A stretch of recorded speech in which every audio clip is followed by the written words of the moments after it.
in welcoming you all once again to this initiative.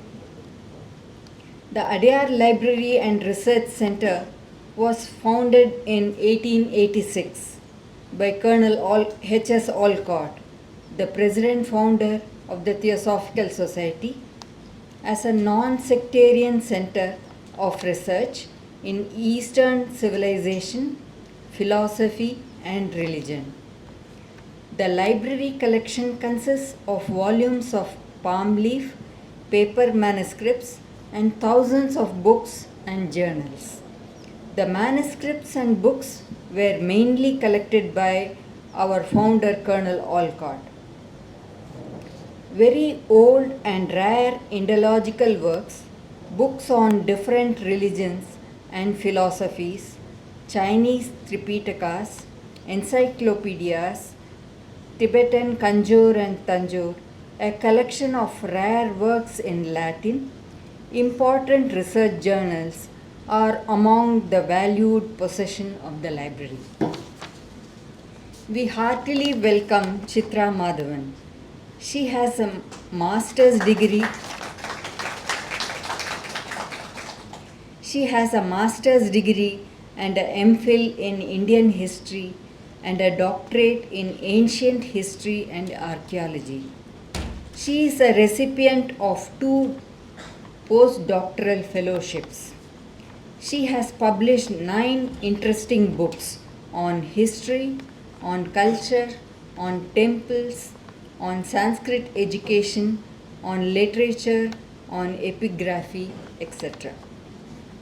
Chitra has written the text for a coffee table book, Snapshots of a Bygone Era, which contains about 100 photographs of monuments of India. She has compiled books on many temples and an editor also. She regularly conducts heritage tours in India and abroad, and she teaches at Kalakshetra Foundation, Dakshina Chitra, and Asian College of Journalism. We are really grateful to her for having accepted our invitation despite of her recent ill health. She is still recovering from the virus attack, and we are really appreciative of her commitment and dedication. I now invite Chitra to the floor. Good morning to all of you. Thanks for coming. At the outset, my heartfelt thanks and gratitude to the Adyar Library and to Jaishree in particular, who takes so much care, meticulous care of this library and research center. Thank you for inviting me and for being so patient with me in the postponement of the lecture. Thank you very much. This lecture will be for about 40 minutes. And somebody sent this to me this morning, one Mr. Balaji, who has done meticulous research. When I sent him the invitation, he said, "Ma'am, today's program is 11th November at 11 a.m. and this is the 11th month. So what happened during 1918 on the 11th hour of the 11th day of the 11th month, that is 105 years back, World War I came to an end. Germany signed an armistice agreement for peace, ceasing the fighting. The Treaty of Versailles was signed subsequently, but 11th November is the day World War I ended. It's celebrated as Armistice Day, Remembrance Day, or Veterans Day all over the world." So, there he is, Mr. Balaji, please stand up. Thank you. That's him who gave us this information. Thank you so much. So, we'll start at the very beginning, which is a very good place to start. So this, as most of you know, is the dancing girl from the Indus Valley civilization. All right. But how much do we actually know about this dancing girl, and is she actually a dancer, is our question. She may not be a dancer at all. It's just a lady who is standing. But you see, in the colonial period, they mentioned that this was a dancing girl. At that time, archaeology was in its very nascent stage. But we will continue to say dancing girl because it was written in the colonial period. So dancing girl it is. Just a lady standing, I suppose. And this is a very, very small figure in bronze. Actually, it's very small. It's in the National Museum in New Delhi. If you see it, you will wonder how such a small thing, has become famous all over India. It's in our textbooks, etc. And this was made about 3000 years ago, approximately 3000 years ago, out of a very special technique called the lost wax process, which we are following till today, even in Tamil Nadu and places like Kumbakonam and Swami Malai for making our vigrahams. But this was in India that many years ago also. While to put it in a nutshell for those who do not know, lost wax is when an image is made out of beeswax. Just imagine this being made of wax once, and then it is covered with a layer of clayey soil. And in that soil, clayey soil, before it hardens, they put holes or they make tubes, and then it is set out to dry. After it dries, the sculptor will take it and show it over fire. So what happens is the wax inside melts. That's why it's called the lost wax process. The wax inside melts and it goes out through those holes. So what is left is that clay mold, that hard clay mold. Once that dries, the molten metal, bronze, whatever metal that you want this image made out of is poured in at high temperature. Liquid metal is poured in through those holes, and then it solidifies, and then that clay mold is broken, and then you have the image, and then after that the finer details are given. So this is why it's called the lost wax process. And this is so simply said in 4-5 sentences, but it's a very, very difficult process, because as you are pouring in that molten metal, the air bubble shouldn't be there. It should be even between the tip of the toe to the top of the head. It's not easy at all. Anyway, so this was what was there in India. They had perfected this technique to be able to make such a small image that many years back. Plus you can also see her hairstyle and all that. Note the number of bangles she wears on her left arm. This was found in today's Pakistan, we understand, but that entire India was part of a larger culture and a larger civilization once upon a time. Don't you still see people in Rajasthan and parts of Gujarat wearing bangles? It is the continuity of that tradition. This is one of the treasures that we have by way of a bronze sculpture. This is from the top of the capital of Ashoka. One of the many, many pillars. I am jumping centuries. Now I am coming to the 3rd century BCE, the Mauryan period, of which dynasty Ashoka Chakravarti was the most famous. This Ashoka, having become a Buddhist, set up huge pillars in various parts of his far-flung empire, and on the top of those monolithic single stone pillars, his sculptors and architects placed a capital. This is the famous bull capital of a place called Ramapurva. This is our very, very famous, what is it? Emblem of the Republic of India. Where is it from? Sarnath. All right. Where is it now? Sarnath. No, it's in Sarnath. It's in the Site Museum in Sarnath, and this is made of polished sandstone, beautifully done, with the 4 chakras in the 4 directions. What are these chakras called? The Buddha Dharma Chakra, that's what they are called, and the 4 animals, the bull, the horse, the elephant, and the lion, all around over there. These 4 animals are the 4 guardians of the 4 directions according to Buddhism. And why is the lion there, opening his mouth and roaring in all the 4 directions? And why is the lion such an oft repeated motif in Buddhist art? Because the Buddha himself had the name Shakya Simha. He was born in the family of Shakyas, the lineage of the Shakya, and like a lion, he was roaring. He is roaring forth his philosophy, his leadership qualities, not as a king, as a prince, all that he abandoned, but of the new thought that he had evolved. So the lion plays an important role in Buddhism for these 2 reasons. One, it's the guardian of one of the 4 directions. Secondly, Buddha himself is referred to as the Shakya Simha. So this pillar where it was found in Sarnath is like this, and unfortunately this was how that pillar was broken. It was a very very tall pillar. Somehow it broke, and the capital which was on top landed on the ground with a thud, and that capital after it fell down, this is an old photograph, it looked like this.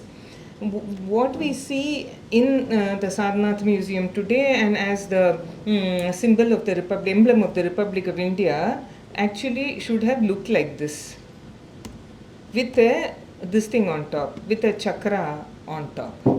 This was how that one in Sarnath actually looked. Now, where is this from? This is from Thailand. At a time when the pillar had not broken, at a time when the capital had not fallen off, and at a time when it had not got damaged, these people, Buddhists from Thailand, visiting Sarnath, because Sarnath was the place where Buddha gave his first sermon in the deer park. Therefore, it was pilgrimage center for the Buddhists, like Bodh Gaya, like so many other places, Lumbini where he was born. They saw it like this and they repeated it in Thailand. But it was at a much later date. This is in the 13th century. So what we have now is minus that huge Dharma Chakra on top. So we are actually looking at a very broken this thing. Now in the pillar on the pillar in Sarnath, as in many of the pillars of Ashoka, as on many of the rocks on which inscriptions had been written in the time of Ashoka, you have this lovely inscription. This is in what is called the Brahmi script, and it is in a language called Prakrit. Okay, Prakrit was widely spoken. Brahmi was a script that was written, read and understood almost all over India, including Tamil Nadu. But in Tamil Nadu, there's a variation of the Brahmi, and of course that intellectual dialogue about whether the Tamil Brahmi is older or the Ashokan Brahmi is older is going on, but let's not get into it now. It is that the Brahmi script is the oldest script in India which has been deciphered. The Indus script is there, the Indus Saraswati script is there, but nobody has fully deciphered it. But this script has been deciphered, it can be read, continues to be read by scholars, and I'll just tell you very quickly because I don't have the time. This is Ka. This Ka became the Devanagari Ka. This Ka became the Tamil Ka. Okay, so from this Ka came almost all the scripts of India and of even Southeast Asia. So this is the broken pillar in Sarnath, which had one of those beautiful capitals of Ashoka. This is in a place called Vaishali. These are all immensely beautiful sandstone sculptures. Vaishali. Now I'm taking you to a place called Barhat. There was a huge stupa here, also of the slightly later period, around 2nd century AD. That stupa fell to pieces because it was in disuse, and many parts of the stupa have been taken to the Kolkata Museum. This is also sandstone, and here you have a very nice sculpture. See, here you have lots of round sculptures. Among these, this is one. Remember, the Barhat Stupa was a Buddhist monument, and this is a sculpture which is reflecting literature, reflecting Buddhist literature. You have all heard of the Jataka tales. So this is from the Jataka tales. This is called the Mahakapi Jataka. Buddha had all the Indic religions do believe in karma, that we take various births. So the Buddha, Gautama, Siddhartha had also taken various births before he became born as Siddhartha and became the enlightened one, Buddha. In one of his births, he was born as a Kapi, a monkey. He was a Mahakapi, a big monkey. He was a leader of monkeys. And at one point of time, this monkey was leading his group of monkeys in a forest when a king came with his army and they were on a hunting spree. The monkeys wanted to escape, but there was a river and they didn't know how to cross the river. So the Mahakapi said, I'll hang on to one branch of the tree on one side and I'll tie myself to the tree on the other side. I'll be like a bridge. All of you jump over me and escape. good Mahakapi. So each of the monkeys jumped over him. See, 1, 2, this one is already jumped and it's coming down. This one's jumping, this one's jumping, this one's about to jump. The last monkey that was going to cross over was a bad monkey. He jumped on Mahakapi's back, broke his spine, and went off to the other side. So Mahakapi fell down. Luckily, the king's men held a blanket like thing. They caught the Mahakapi. He sat down and had a talk with the king where he gave him an extensive lecture on dharma, etc. And then the Mahakapi died. So each of the janmas, it goes on and on and on, accumulating good karma. Finally is born as Siddhartha, a prince of a wonderful family, leaves everything and becomes the enlightened one. So that is a lovely, lovely story, lovely jataka and a lovely sculpture. Now I'm taking you, we are jumping centuries, jumping minutes also, no, jumping centuries. So I've scanned this photograph. We are going to a place called the Udayagiri Caves in Madhya Pradesh. This is the Gupta dynasty. You've all heard of Samudragupta, Chandragupta, Vikramaditya, etc. On the left, this Udayagiri cave has beautiful sculptures. On the left, you have a Dwarapalaka. On the right, you have Durga as Mahishasuramardini. She is multi-armed, very powerful. But look at how Mahishasura is. His head is here. Can you see his horn? This is the body and this is the leg. He is upside down. She's put her foot on the head. In Tamil Nadu, you only see the head of the buffalo and Durga standing on it. This is very different. And now I'm showing you a very, very different Vishnu. Vishnu, we know, is Shankha Chakradhari. He was a Shankha Chakra. Right hand will usually be Abhaya Hasta, left hand will be Varada Hasta, or right hand will hold a lotus, left hand will be on a Gada. These are all commonly seen attributes of Mahavishnu. Here we are talking about the 5th century, early 5th century AD. The two upper arms of Vishnu are not up, they are down. Can you see over here? And they are holding on to a garland. Now this garland of Vishnu's has a special name. It's called the Vaijayanti Mala. That's the name of the famous dancer, Vaijayanti Mala. It refers to the garland of Vishnu. Okay, he's holding on to the Vaijayanti Mala, the two upper arms. Now the lower left arm is placed on something and lower right arm is placed on something. This is a very worn out, disfigured sculpture, unfortunately, but you can see that the left lower arm is on top of some round thing. There is a face, there is a body of a man, and this is round thing. That is the chakra of Vishnu. Instead of holding it in the upper right hand, it's in the lower left hand and is shown as a human being. Okay, this in technical terms is called Ayudha Purusha. Ayudha is weapon, Purusha is man or a human form. So the chakra being shown in a human form, it's one of the earliest sculptures in the Gupta period. Even now, if you go to any famous Vishnu temple like Varadaraja Perumal temple in Kanchipuram or the Ranganatha Swami temple in Sri Rangam, you can see a separate sanctum for Sudarshana. That's the name of the chakra of Vishnu. He'll be seen in his human form. But this is very different. Where the face is there, the body is there, and the chakra is there above. Sudarshana is a deity, a male deity, so is shown as a male. Here you can very clearly see Vishnu's hand is on top of something, and this is a female. This. So what could it be? Now this part is clearly a gada, the mace of Vishnu. And the mace of Vishnu has a particular name. Like the chakra is called Sudarshana, the mace of Vishnu is called the Kaumodaki. Kaumodaki Gada. For those of you who know Sanskrit, we know that there is a masculine, feminine and neuter gender. So Sudarshanaha is masculine. So that is a god, the male god over there. Kaumodaki is feminine. It is Trilinga. So that Gada is shown as a lady. Okay. So lady is shown. On top the Gada is shown. This is a very, very rare image of Vishnu. You hardly ever see any images like this. So in another cave in Udayagiri, you have this wonderful sculpture of Varaha, Bhu Varaha. You all know that the third incarnation of Vishnu is Varaha, and he took this incarnation to save Bhuma Devi, goddess of the earth. In Indian art, earth is never shown as a sphere. It's shown as a lady. That is Bhu Devi or Bhuma Devi, the goddess of the earth, shown like this, unfortunately damaged. This is an entire row of rishis, entire row of gods who are all standing and looking in awe as Varaha came out of the ocean. All power, very, very powerful. See, this is Gupta period also. So see this long Vaijayanti Mala, very prominently shown once again. So this is how the Varaha image looks. Again, in the Gupta period, we go to a temple, today commonly called the Dashavatara temple, in a place called Devgar, called Diogar today. Abandoned, there's no worship. But here you have a lovely image of Anantashayi, Seshashayi, Vishnu.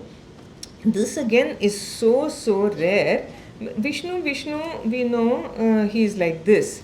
And then there is goddess Lakshmi at his foot. That's fine. I'm sorry, this is not a very high resolution picture. I'll try to zoom it, but it may not be very clear. But what is there, I'll show you. We all know from the navel of Vishnu comes Brahma. So Brahma is here seated on a lotus. You see a bull over here and two people on it. That is the Nandi with Shiva and Parvati. You see an elephant here, somebody on it, that is God Indra on his Airavata. You see a peacock here and somebody on it, that is Kanda or Subramanya. So they are all here. Alright. Underneath here, this is very interesting. You have 1, 2, 3, 4 people facing this direction and another 2 facing that direction.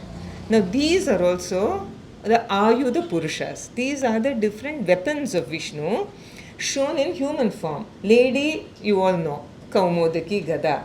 Now this person is in all likelihood our Sudarshana, the chakra. He's standing like this at your bidding, at your whatever call, sir. He's telling Vishnu, whenever you want me, I am there. Alright? This is indicative of a person he's showing you his arm which is bent like that. That could only indicate the bow of Vishnu. See, this arm is in the shape of a bow. The bow of Vishnu is called the Sharga. Sharga Dhanva Gadadara Ityastram in the Vishnu Sahasranam. This is Sharga. Here, this person is clearly showing his sword. The sword of Vishnu is called the Nandaka. Alright? So you have Kaumodaki Gada, Sudarshana Chakra, Sharga Dhanva, and Nandaka, the sword. Then what do you do with these two who are facing them? Obviously, they must be enemies because they are not going in the same direction. These are the famous two Rakshasas called Madhu and Kaitaba. Okay, they have come to attack Vishnu, but the 4 Ayudas, the 4 weapons of Vishnu are going against them and they are chased away. So this is Madhu, one is Madhu and one is Kaitaba. See, we name people Madhusudan, which means the person who killed Madhu, the Rakshasa. What happens is you name the baby Madhusudan, which is Vishnu's name, you end up calling him Madhu, which is the name of the Rakshasa. You know, this is not good. Alright, so this is a close-up image of Vishnu here. And so why are we looking only at stone sculptures or bronze sculptures? Let's look at coins. These are also very beautiful. You're looking at a 5th century image, a 4th century coin of Samudragupta. This is a line drawing which I scanned from a book, and he's playing on a musical instrument which has frets, and he's seated on a throne also, wearing a pearl necklace, and look at his hairstyle. So now this is how the coin actually looks. If you look at the coin, you may not be able to understand so much. So there he is. This is the musical instrument. These are the legs of the throne. This necklace, the hairstyle, everything is there. Now you can understand much better. Okay, this is also a piece of art. All these are gold coins of the Gupta period. Immensely prosperous, wealthy empire. Alright, now we go to Ajanta, the famous Ajanta caves of Maharashtra, which is a UNESCO World Heritage Site. These are all Buddhist places of dwelling, the viharas, and in between the viharas you have some Chaitya caves where the Buddhist monks worshipped.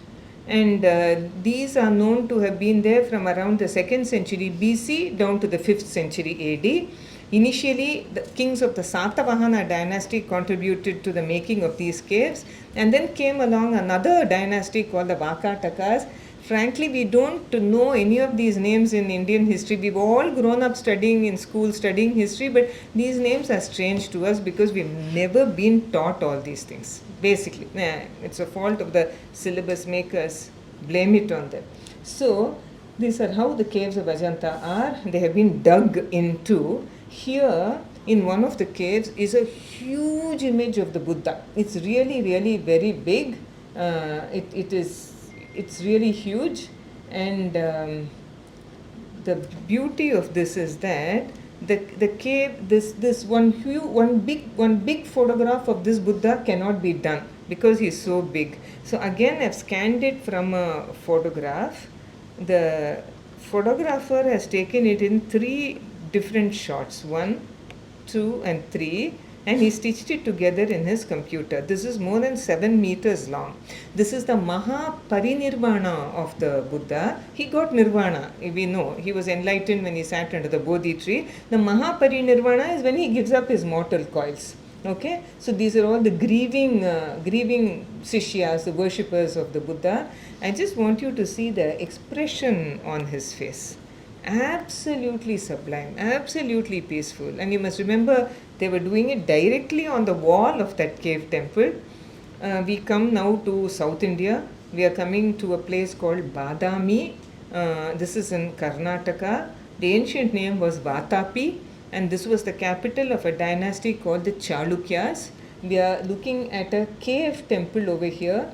This belongs to the 6th century AD. And among many sculptures here is this sculpture. I personally don't like it at all, but the whole world likes it, so I'm showing it to you. From this side, it looks like an elephant with the trunk. From this side, it looks like a bull. You know that size disparity between an elephant and a bull. Now, why I'm showing it to you is this is one of the earliest sculptures of the bull and elephant fused together. And throughout Indian art in South India, you have it in various places. So many temples, including the famous UNESCO World Heritage Site Dharasuram, which is a Chola era temple. It's there also. Till very recently, if you look near the lighthouse in the marina, there's an awful one. I mean, it's really awful, and they painted it gold also. So that's totally disproportionate. I'm just talking about proportion here. You know the size of a bull and you know the size of an elephant, that they made it seem very, proportionate. And here is another image of goddess Durga in the cave temple in Badami. There are 4 cave temples altogether, 2 for Vishnu, 1 for Shiva and 1 for the Jains. Lovely sculpture. This is raw power, sheer power. She runs her spear through the head of Mahishasura, picks him up by the tail like we would a rat. This was one of the most evil, big, powerful demons. And look at her arms, and she holds the Shankha here, the chakra there, and the brute power of this goddess is brought out beautifully over here. Again, in the Badami cave temples, this is a gem of a sculpture. So anybody looking at this would clearly identify Shiva because he's got an axe in his hand, the jata, the matted hair is up there, and the Nandi is peeping out from the back. So Shiva. If you think of this as Shiva, obviously this must be Parvati next to him. Clearly. And then we can take a selfie and walk away. Or we can stop and stare. And see that this is actually Ardhanarishwara. Alright? And this is as though it's a musical instrument. Beautiful Ardhanarishwara. Look at Parvati's side, look at Shiva's side. This is Shiva, this side is Parvati. This is Parvati's attendant. And there's a Nandi peeping out at the back. Note the 2 different earrings, the lady's earring and the man's earring.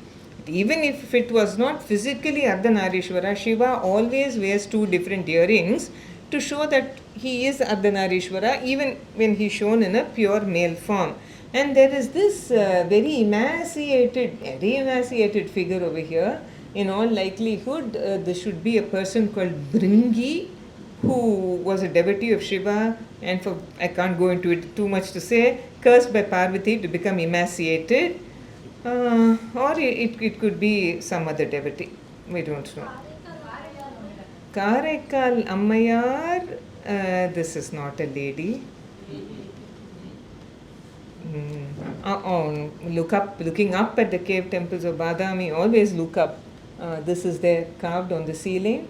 All this carved on the ceiling. These are the pillars of Badami. I mean, what kind of implements they had, what they had in their fingers, I don't know. This is the kind of art that you have. Look at these little birds waiting for their food. And this is how the pillars of Badami look. And there's a Mahavishnu over here in cave 3. Amazing Mahavishnu. His crown is also very different. It's a flat topped crown. The way he's seated is also very different. He's definitely seated on Adisesha, but this is not the normal Ardha Padmasana, one leg on the ground, one leg there. This is not an ordinary pose. And then the chakra over here is not flat like that, it's pointed, which is called the Prayoga chakra in use. This was a very characteristic feature, this pointing chakra in Pallava and Chalukya art. Now there are many historians, art historians, scholars, archaeologists who would tell you that this sculptor who actually carved this image, this is not my opinion, I'm not opposing it either, I'm just telling you what some scholars are saying. It's that this Vishnu was carved in the likelihood of some Chalukya king seated on his throne. Let's not think a throne was one small chair like the ones you are seated on. The king sat upright all day. No. Going by the description of Shah Jahan's peacock throne, it was a sprawling thing where the king could put his feet up, etc. The Chalukyan king could have sat like this upon his throne. The Chalukyan crown was in all likelihood flat topped like this because the Pallava kings, with enough evidence we have from Mamalapuram, wore flat topped crowns in all likelihood. And this is how it is. And you have Garuda over here also, with standing at attendance, sitting in attendance. This is a sculpture. We are in 7th century Tamil Nadu, Pallava time, same time when the Chalukyas were ruling in Karnataka, same time when the Pandyas were ruling in South Tamil Nadu, the Pallavas were ruling with Kanchipuram as their capital. There's a place called Siyamangalam. It's a cave temple, but it is much bigger than a cave temple today. There we find one of the earliest images of Nataraja in stone. Earliest in Tamil Nadu, definitely. And here you find that, this is the typical Nataraja, what you're looking at. It's called the Ananda Tandava. But dancers will know that particular pose where he lifts one leg like that is called Bhujanga Trasita. That's the name of that particular movement. And Bhujanga means serpent, snake. Trasita, to be scared of. So when you see Nataraja like that, I'm not a dancer, I wish I could show Bhujanga Trasita to lift a leg like that. It's as though he's lifting his leg scared of a snake. But we generally don't see the snake. And nor do we understand that it's the Bhujanga Trasita pose. Here, the Bhujanga is shown very clearly, as though Shiva is lifting his leg, being scared. No need for him to be. He wears snakes all over his body. But anyway, this is Bhujanga Trasita. And this is a Shiva Gana or a Bhuta Gana, a follower of Shiva, playing for his master's dance. We are going into bronzes now. We keep talking about Chola bronzes. This is a Pallava period. Again, I've scanned it from a book by C. Shivaramamurthy. This belongs to the 8th, 9th centuries. Very beautiful Pallava. And this particular bronze is called, this image is called Vishapaharana. You all know that Shiva is called Nilakanta. We have Mr. Nilakanta. Nilakanta is when Shiva swallowed that poison and Parvati didn't want him to ingest it, so she choked him and poison spread around his throat and he became blue-necked and he's called Nilakanta, the blue-necked one. And this is one step before he became Nilakanta. He has this poison in his hand, the hala, and he's about to eat it. Okay, so that is there. Look at I always feel this is the expression on his face. He also didn't want to take the poison, but he had to save the world, it seems to me. He's not smiling very brightly. So then the jata is there, and you can see a flower. In many sculptures, that flower is not very clear. Here it is. It's called the Datura. Shiva is very fond of the Datura. In Tamil, it's called the Ummatampu. It's a highly toxic, very poisonous flower, this is. And there he is, and he holds a snake in one hand, and he's seated in what is called Sukhasana or Ardha Padmasana. 8th, 9th centuries, Pallava period. This is also of the lost wax process. Imagine this having been made in wax, covered with clay, then the molten, the wax comes out, you have to pour in the molten metal. From the back, it's even more beautiful. Look at that proportion. Look at those two arms, and look at his jata. He has long hair, Shiva, it's unkempt hair, and the strands of his hair over here. This is amazing. This is Pallava. This is also Pallava around the same period from a place called Kuram. Kuram is about 20 kilometers from Kanchipuram en route to Bangalore, on the Bangalore highway. And this is called the Urdhva Jano pose, uplifted knee. He is Nataraja only. And at the back, it's even, no, when you see a bronze, see it from the front, but pay more attention from the back. This is where it's really, really beautiful. We go to the Pandyan country, and here, this is what is called the Marukal Natana, where he dances on his other foot. Shiva generally puts his right foot on the ground and lifts his left foot. Here, the left foot is on the ground and he lifts his right foot. It is and most of you know the story, but I'll just mention it here. There's a Pandyan king of Madurai who had a dance competition with a Chola king, and the Pandyan king was practicing very hard, and he felt very tired. He was a great devotee of Chokanatha, Sundareshwarar of the Madurai temple, and he goes into the temple and he sees Shiva's typical pose, right foot on the ground, left foot uplifted. He says, Shiva, Nataraja, you must be so tired dancing on this one foot. This man is exhausted already. So you are dancing on one foot. Why don't you change your stance and dance on the other foot? Shiva would do anything a devotee wanted him to do. So he changed his foot, and now he dances on his left foot only in the Madurai area. That is in the Madurai temple. So many images that were made following that tradition is also this left foot. So this is that. Now we are going in Madurai. You all heard of this place called Kovilpatti, because that's where the chikki that you eat, that groundnut sweet, comes from. That's why Kovilpatti is famous. Now near Kovilpatti is this place called Kaluhumalai. In Kaluhumalai, you have this structure called the Vetuvan Kovil, which has been actually quarried out, cut out of a hillside of granite. So this is how they actually cut out this centerpiece, and then from top to bottom they were starting to work on making it a monolithic temple, but unfortunately it never got completed. The monuments of Mamalapuram, the monoliths of Mamalapuram are very famous, what we wrongly call the 5 Rathas. Then the Kailash temple in Ellora, which is a monolith, is so famous. Unfortunately, this Vetuvan Kovil has not got its due for some reason. None of the Pandyan monuments have got their due, according to me. So all this was quarried. All the stone was quarried like this. And these are the kind of lovely sculptures you have on the Vimanam of Vetuvan Kovil. It was to have been a languid pose of Shiva. And there's also, I didn't bring it unfortunately, here on the Vimanam of the Vetuvan Kovil, you have one rarest of rare sculptures of Dakshinamurti. Dakshinamurti you see in every Shiva temple. You see Veena Dhara Dakshinamurti playing on the Veena like Saraswati in many temples. But where do you see a Dakshinamurti that's playing on a Mridanga? The Mridanga Dakshinamurti can be seen over here. I couldn't bring it, sorry.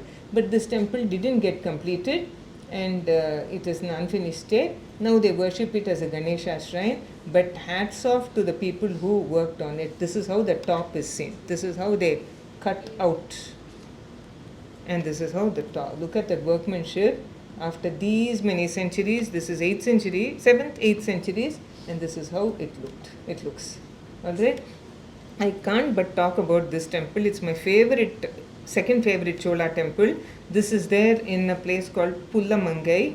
en route between Kumbakonam and Tanjavur. Here you have lovely miniature sculptures, and this is one of Bharata with his retinue coming to bring back Rama, who had returned after 14 years of exile. He was coming back to Ayodhya.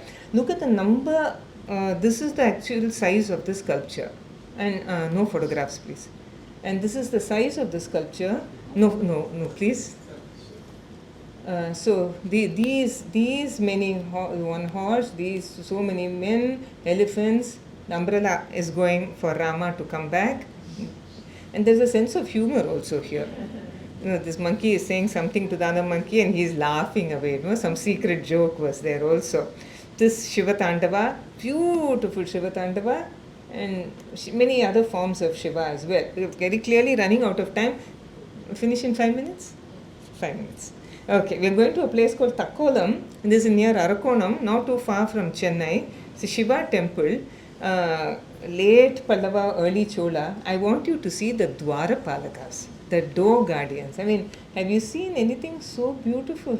Look at that expression on the face. The Shiva temple. This is the Tarjani Hasta or the Suchi Hasta warning. The warning is for us devotees going in. Leave your negative thoughts outside. Come in with a pure mind and a pure body and worship Shiva. See how that, look at that hand that hangs over the Gada. Very lightly. And the legs. The crossed legs over here.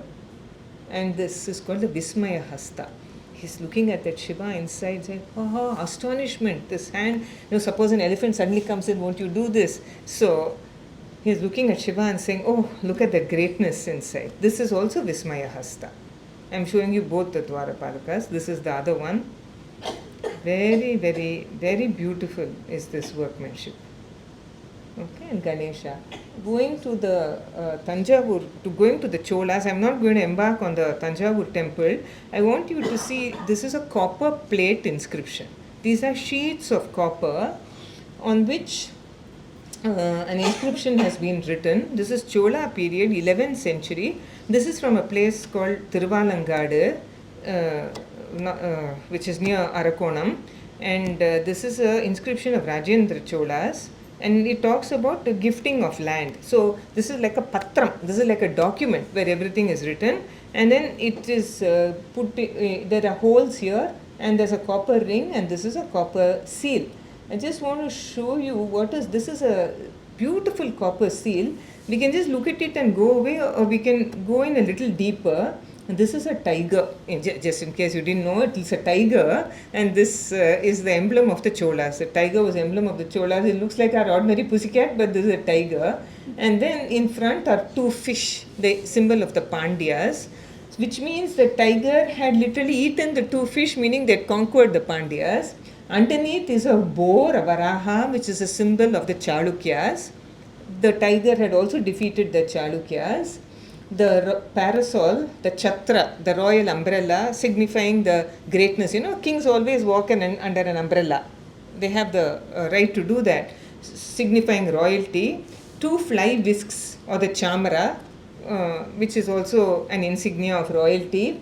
These are flags, again insignia of royalty. The Kuttu Valakku, which is an auspicious symbol. Then this is a throne, which again shows the Chola power. This is a drum or a beri, which they go beating. Raja, Raja, Raja, Marthanda, Raja, Gambhira, Dum, Dum, Dum, Chola king is coming. This is also insignia of power. The swastika is there, but you can see it's an anti-swastika. This is also used as a chap, you remember. The lotus in Hinduism is a symbol of auspiciousness. And this is the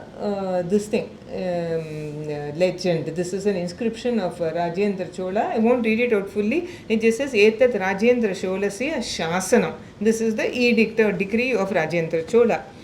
This is Gangaikonda Cholapuram, UNESCO World Heritage Site. This temple is called Gangaikonda Cholishwaram. Many of you may already have heard me say this, but this is one of the masterpieces of Chola art. So I have to talk about it. Many of you may have heard me say this before. Do excuse me. Now this is a Nataraja. And this Nataraja, you can just look at it as a Nataraja and go away. You also see, unfortunately, broken. This is 11th century on the walls of the Gangaikonda Cholapuram temple. But if you decide to look a little more closely, you will see that he is under a banyan tree. You all know that this god called Dakshinamurti sits under a banyan tree. He is in meditation. But when do you know of a Shiva Nataraja dancing under a banyan tree? We don't. And then you see a lady dancing here. This is Kali. And then you see some odd three-legged person over there. And then you also see a very emaciated lady over here. And these are all Shiva Ganas or Bhuta Ganas or followers of Shiva.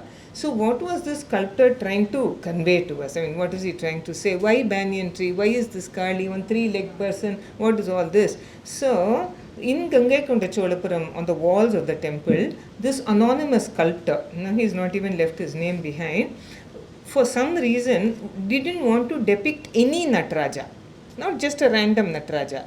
He wanted to depict the Nataraja from this temple called Thiruvalangadu, far away from Gangaikonda Cholapuram. It's in Arakonam. It's 2 hours from Chennai. And Thiruvalangadu temple is one of the Pancha Sabhas, the 5 arenas where God Shiva dances. The first is the Kanaka Sabha or the Ponnambalam, that is Chidambaram, Shiva's Nataraja. The second is the Rajata Sabha or the Velli Ambalam, that is Madurai. This is the third. Thiruvalangadu is the Ratna Sabha. Then we have the Tamra Sabha, which is the Nelliyapar Kantimati temple in Tirunelveli. Finally, we have the Chitra Sabha, the Hall of Painting in Kutralam. This is the Ratna Sabha in Thiruvalangadu. Those who know Tamil, Thiru Alam Kadu, Thiru sacred.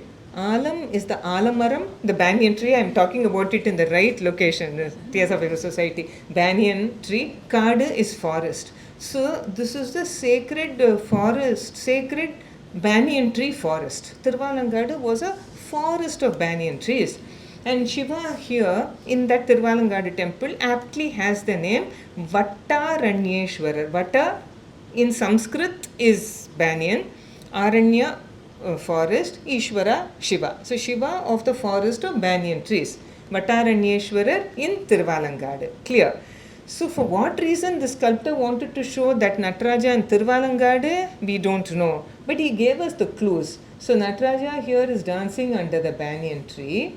In Thiruvalangadu, the Sthala Puranam or the tradition is goddess Kali and Nataraja had a dance competition, and Shiva dropped his earring, and without interfering with that competition, he easily picked it up and put it in his ear, doing the Urdhva Tandava or the lifting of the leg vertically. Goddess Parvati was matching him move by move, but she didn't want to do this out of modesty, so she lost the dance competition. But just to show you that this is where the dance competition happened, he's put Parvati, Kali. So 2 clues already, banyan tree, Kali.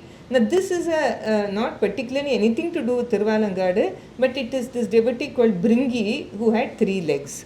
Now this is a dead giveaway. This emaciated lady, thin, is Karekalamayar, who was closely associated with the Thiruvalangadu temple. And can you see she's holding her hands up and putting the tala for Shiva's dance. It is well known in Thiruvalangadu. So these 3 clues he has given us in the 11th century for us to find out that this is the Nataraja from Thiruvalangadu. Masterpiece. Even though it's broken, even though, look at that smile, look at that tilt, look at those eyes, that Nataraja. That beautiful stone carving. And these are all great, great bronzes of the Chola period. I mean, dealt enough with the north. The famous Konark temple, I just show you, I mean, I don't know what the fingers that carved this, the sculptures. Just look at it. Breathtaking. I also want to tell you this. We keep on saying in Konark and Khajuraho there are erotic sculptures. Let's not, look at Indian art through a different prism. India had its own set of artists and its own philosophy of art. Eroticism is part of the world. The temple is considered to be a miniature universe. And if you can show the main god, demigods, dancers, musicians, all kinds of musical instruments, you even show, many animals, many birds, many reptiles, all kinds of things. You saw children, ladies giving birth to children, elephants giving birth. All this is part of the new universe. It's there. Erotic sculptures are also there in the world, and we are just showcasing him on the walls, them on the wall. Nothing wrong. This is Indian art. Let's not look at it through the eyes of, as I said, another culture. Okay, so all this is in Konark. Incidentally, there's a sculpture of a giraffe also over here, which was sent from Africa to the court of a Orissa king. It can't get much more miniature than this over there. Alright, all this is Konark.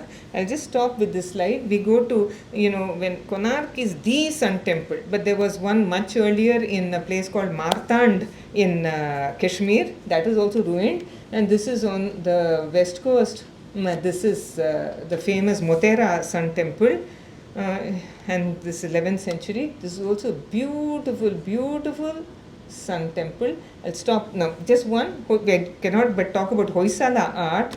This is a dynasty of the Hoysalas who ruled in South Karnataka. They have more than 100 beautiful temples to their credit, mostly built of soft stone or chloritic schist. The walls of their temples looked like this. Simply glorious. This temple that I am showing you is a Hoysaleshwara temple in Halebit, 12th century. And at the base is a row of elephants, as though they are holding up the entire structure. More than 1,200 elephants here. A war is shown, clearly a war is shown, and this is the Mahabharata war. I always ask school children, what war? Immediately let's say Mahabharata war. This is the Kurukshetra war. I'll ask them, who is this person? They say, Arjuna. How do you know it's Arjuna? Because this is Krishna. How do you know it's Krishna? Because this is Arjuna. He'll go around and then at some point of time stop. I want some evidence. Then the whole class will go quiet. Then it's lovely dealing with little children. So I'm asking you, who is this? Oh no. Arjuna. Then this is Krishna. Now, how do you know this? And some of you know the answer. So I won't prolong this. I'm late already. This is Hanuman up there. So on the flag of Arjuna was Hanuman. In fact, the story goes that Arjuna asked for Hanuman to be the emblem on his flag in Kurukshetra war. Hanuman said, Arjuna, I will come, but I will not face the direction of the war, because I have seen Rama and Ravana fight, and that was the war. There's a beautiful verse in the Valmiki Ramayanam, Gaganam Gaganakaram Sagaram Sagaropama Rama Ravana Yor Yuddham Rama Ravana Yor Iva. The sea is the sea and the sky is the sky, and the Rama Ravana Yuddham cannot be compared with anything else. That is it. So he said, I've seen it all, Arjuna, I can't see your Kurukshetra, so I'll turn the other side. In this sculpture alone, he's shown this side. In other sculptures, he's shown facing away from the battle. I'll stop now. I have more than exceeded my time, but not before saying that I've not even showed you 0.000001 of the great sculptures of India. And let us remember, these architects and sculptors hardly ever left their names behind. They could sculpt, they could incise the inscriptions, they could think of the beautiful mathematics, geometry, so many subjects they knew, geology, everything, but they didn't have the ego to write down their names. And I would like to dedicate this lecture to all the great Sthapatis and the Shilpis who have given all this to us. Thank you.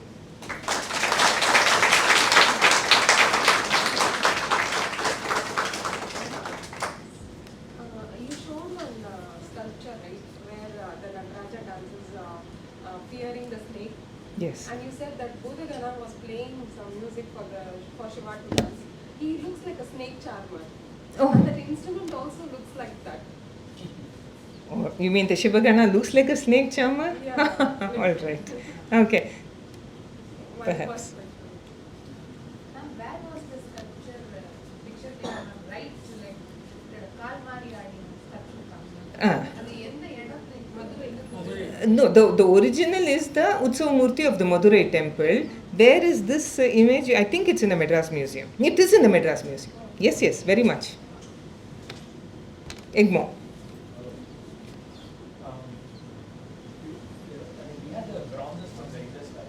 And we also had the bronzes of Cholas and that's right. But in the in-between period, Mauryas, Guptas, etc., do we still find continuity and bronzes, like cross-batch bronzes during those periods as well? It's a very good question. We must understand that North India was, there were many attacks. We've lost a lot. But also remember the metal content of these images must have led people to melt them down for the metal value. This has happened as far as the copper plate inscriptions are concerned, and also because of the metal images. Much has been lost. We have the saying in Sanskrit, Kalena Mahata Nashtaha. So much has gone over the ages.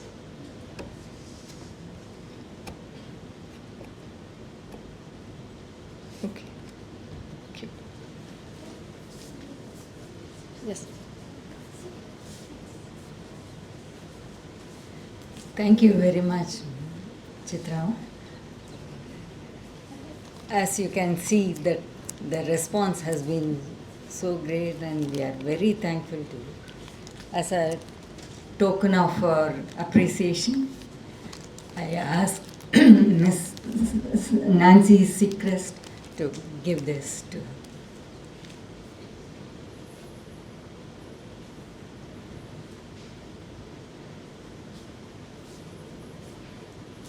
Thank you.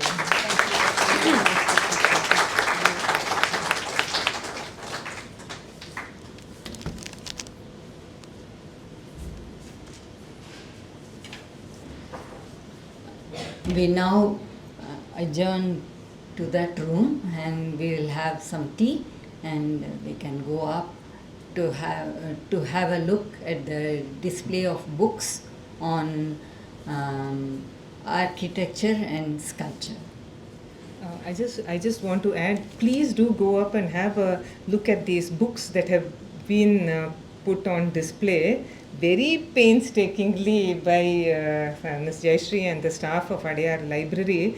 These are some of the rarest of rare books in this wonderful treasure house that we have over here. And all I can say is they are a mine of information about temple architecture and sculpture, and all of them have worked so hard to get the appropriate books and display them in sync with the theme of today. Thank you very much.